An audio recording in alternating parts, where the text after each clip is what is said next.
Na execução do experimento, a gente precisaria lidar com o desafio de calcular a altura e a massa de uma coluna d'água dentro de uma garrafa que está sendo inclinada. Então, antes de mais nada, a escolha do recipiente ideal seria fundamental para a realização da atividade. Esse recipiente precisaria ter uma base quadrada, um interior uniforme, uma altura muito superior às dimensões da sua base, uma capacidade conhecida e, de preferência, que fosse transparente, para que a gente possa ver o líquido no interior da garrafa. Depois de muita procura, nós conseguimos encontrar a garrafa perfeita. Com a garrafa escolhida, o primeiro passo foi verificar experimentalmente onde está localizado o centro de massa do recipiente. Para isso, amarramos um barbante ao redor do corpo da garrafa e movemos ele para um lado e para o outro, até encontrar o ponto onde a garrafa se equilibra perfeitamente. Esse ponto fica no encontro do eixo vertical do centro da garrafa com um plano horizontal 10,5 cm acima da base.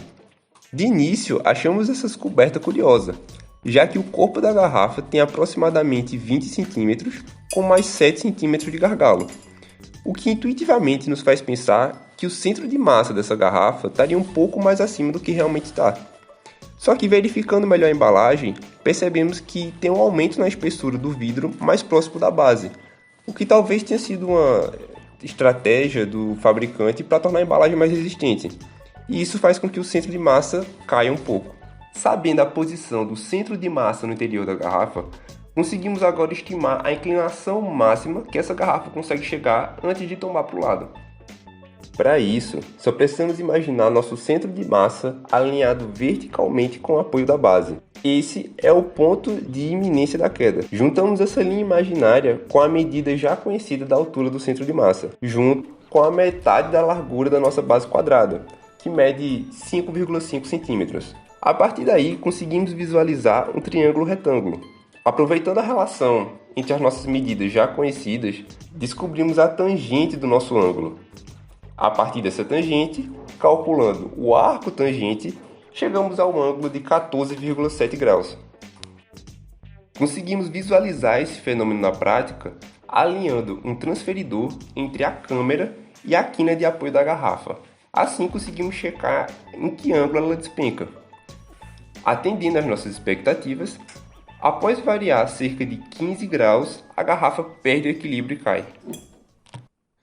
E agora vem a segunda parte do desafio: fazer com que a garrafa incline o máximo possível, adicionando água no interior dela.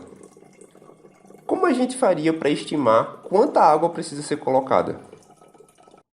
Por conta da relação da tangente, sabemos que o centro de massa precisa estar o mais baixo possível para que a garrafa fique mais estável. Dessa forma, vamos precisar imaginar um centro de massa para o sistema garrafa, água. A altura do centro de massa do nosso sistema pode ser descoberta através de uma média ponderada entre a altura do centro de massa de cada um dos nossos elementos e suas respectivas massas. A altura do centro de massa e a massa da garrafa já foram descobertos experimentalmente. Já a altura da coluna d'água vai ser a metade do tamanho da coluna d'água mais 8 milímetros do fundo da garrafa. E a massa de todo esse fluido vai ser as dimensões da base vezes a altura da coluna de líquido vezes a densidade da água. Substituindo tudo, a gente descobre que vai ser 25 vezes a altura da coluna de água. Simplificando isso tudo, chegamos na equação que a altura do centro de massa do sistema vai ser igual a 25 sobre 2 vezes a altura ao quadrado da coluna de água, mais 20 vezes a altura da coluna de água, mais 4.095.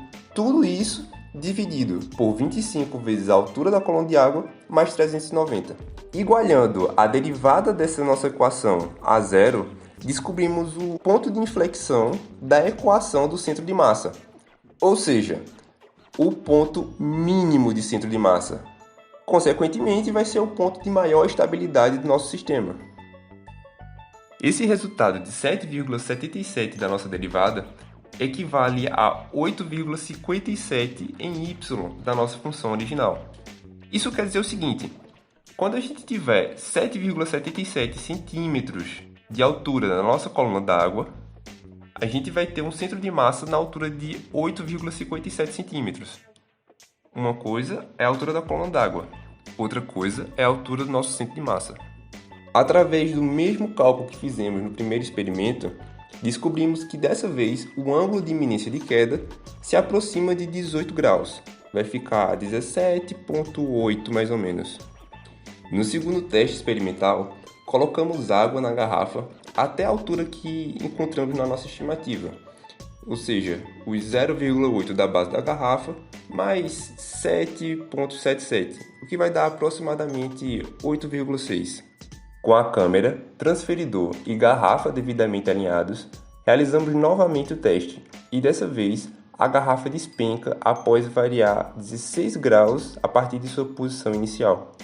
Com esse experimento, conseguimos observar de forma prática a aplicação da nossa teoria inicial, onde descrevemos o comportamento da altura do centro de massa de acordo com a quantidade de água que colocávamos dentro da garrafa. Vale sempre lembrar que pequenas variações podem ocorrer devido ao formato dos nossos instrumentos e o próprio escoamento da água no interior da garrafa. Entretanto, esses fatores não atrapalharam o mais importante da atividade, que era observar e descrever o comportamento físico do sistema.